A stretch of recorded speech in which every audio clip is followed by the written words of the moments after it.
Regresamos entonces con el economista Fidel Jaramillo. Él es representante en el Perú del Banco Interamericano de Desarrollo. Con él vamos a conversar sobre la clase media en el Perú. Fidel, muy buenas noches. Muy buenas noches. Gracias por estar con nosotros. No, un gusto estar aquí. Bien, muy interesante el estudio. Cuéntanos un poco sobre ese estudio que han producido sobre la clase media en Perú. En primer lugar, muy satisfechos de que este estudio haya tenido una buena repercusión en los medios de comunicación y diferentes analistas y haya puesto sobre el tapete de la discusión un tema que a nosotros nos parece primordial, que es la emergencia de esta clase media en el país, nuevas tendencias, nuevos desafíos.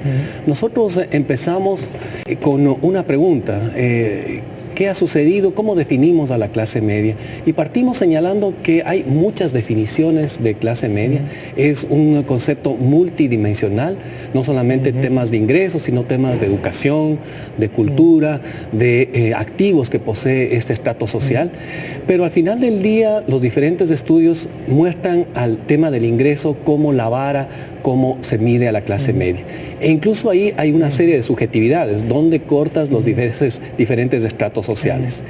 Y hay una serie de metodologías. Y lo que hace este estudio es, presenta todas, las diferentes metodologías, los diferentes métodos, y encuentra ciertas regularidades, independientemente cómo se mida la clase media. Por ejemplo, la más tradicional es utilizando los segmentos socioeconómicos, ¿no? Si divides A, B, C, D, etcétera, normalmente se los toma los estratos B y C, ¿no? La A es la clase alta y D y E son las clases pobre bajas, y extrema exacto, pobre. ¿no? Entonces la del medio es la clase media, entonces ahí tienes unos umbrales de ingresos y así se define a la clase media. Hay otros que definen la clase media alrededor de la mediana y hay otros que dicen, bueno, bien pragmático, ¿no? Algo que utilizamos en el estudio, es aquella población que no es ni pobre ni rico. Y a la gente que ha salido de la pobreza se le pregunta, ¿usted se considera o no clase media? Y se utiliza este concepto de autodefinición. ¿Y más o menos de cuántos ingresos estamos hablando de qué nivel de ingreso estamos hablando para definir clase media? Hemos utilizado todas esas metodologías, reportamos en la nota técnica y bajo cualquier definición estamos hablando de que está alrededor de entre el 30 al 49%, ¿no?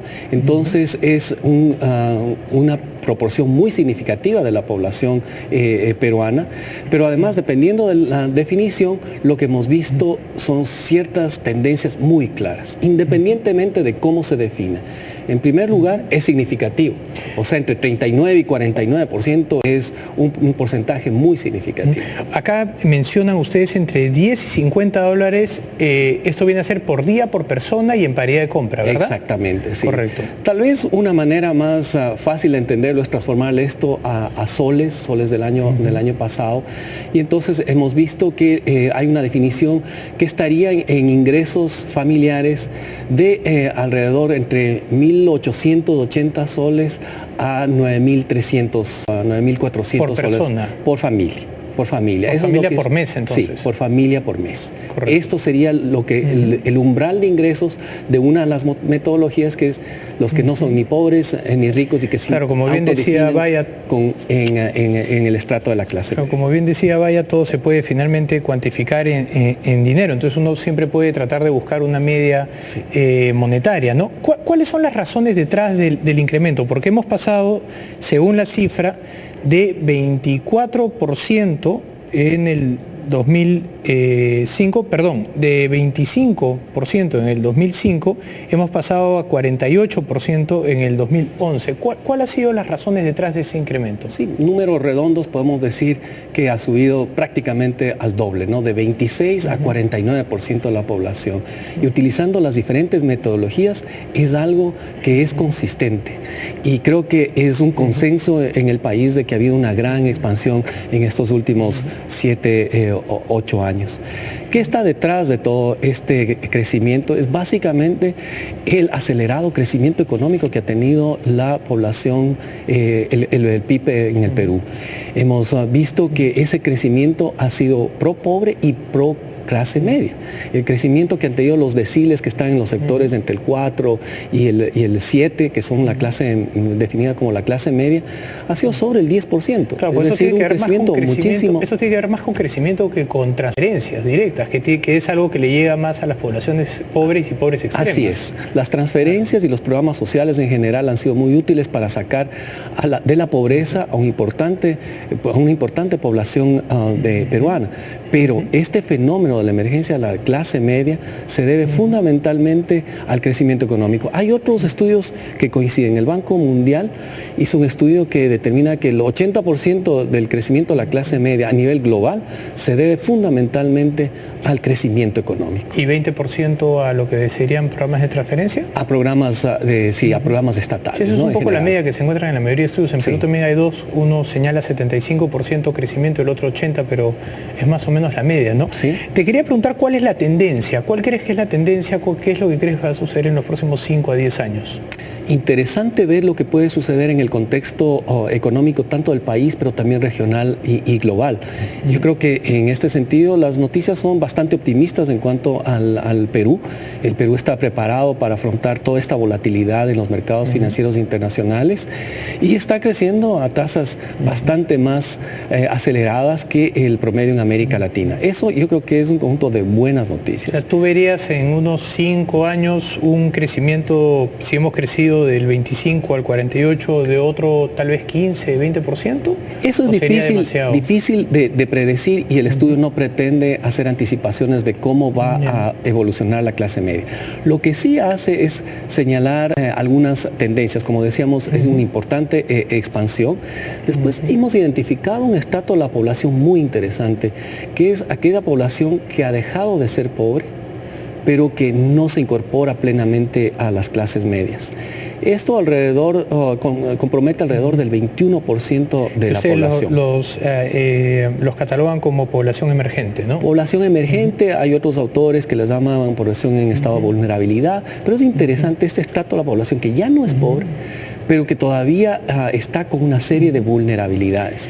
Y nos parece muy importante porque tú me preguntas qué pasa hacia adelante. Yo creo que el gran interrogante es qué va a pasar con esta población que está sujeta a una serie de vulnerabilidades. Por ejemplo, choques al crecimiento económico, al desempleo, o choques de enfermedades, o de retiro, de vejez, etc. Eso pueden hacer que todos los avances retrocedan y esta población que es emergente retroceda nuevamente al área de pobreza, y es algo que se debería evitar. Correcto.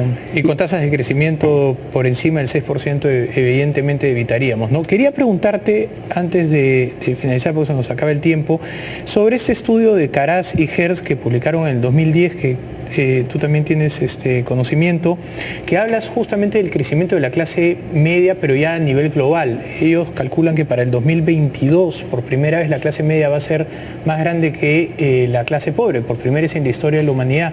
Cuéntanos un poco, esta tendencia está basada en China y eso también nos afectaría a nosotros, evidentemente. Absolutamente. Yo creo que muchas de las tendencias globales se están explicando precisamente por la emergencia de esta clase media que ha cambiado sus patrones de consumo, sus necesidades y también sus demandas sociales y políticas. Como decías, es un fenómeno global. Aquí en el Perú ya la clase media supera a la clase pobre. Esto es relativamente reciente, es inédito en el país, pero es alguna tendencia que se está consolidando también a nivel global. Desde temas básicos como, por ejemplo, cambio en la dieta alimenticia hacia productos de mayor contenido calórico, proteico, etcétera, que se traducen después de una demanda que está elevando los precios de los productos básicos. Pero déjame decirte que hay un fenómeno político muy interesante que se ve claramente en países como Brasil, Turquía, Chile. Hace 10, 20 años las demandas en países de América Latina, por ejemplo, eran, bueno, volver a la democracia o aumentos de salario mínimo. Veamos cuáles son las demandas ahora de esta nueva clase. Son temas relacionados a la seguridad, mejor calidad de la educación, en general, calidad de los servicios públicos, seguridad ciudadana. Es decir, está cambiando también cómo esta nueva clase media demanda servicios al Estado, demanda nuevos beneficios y acceso a oportunidades de una clase política que debe estar, y una clase también estatal que debe estar a la altura de esta emergencia de esta nueva clase social. Sí, para señalar, finalmente había hoy día tenemos 28% de la clase media alrededor del mundo, 28% de la clase media, y para el 2030 sería cerca del 50%. Imaginemos los billones de personas que van a demandar cobre, que van a demandar alimentos, que van a demandar comida, que van a demandar ropa, servicios, etcétera, ¿no? Un fenómeno absolutamente inédito a nivel global. Bien. Nosotros en el trabajo identificamos un grupo de desafíos a nivel de políticas públicas, ¿no? Uno, reducir esas vulnerabilidades.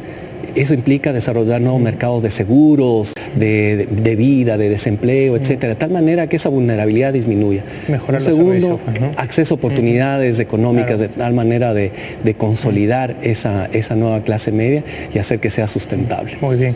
Fidel, te agradezco muchísimo por tu visita, ha sido muy aleccionadora. No, muchísimas Bien. gracias a ti, muy interesante. Bien, vamos nosotros a una pausa, también regresamos. Scotiabank, descubre lo que puedes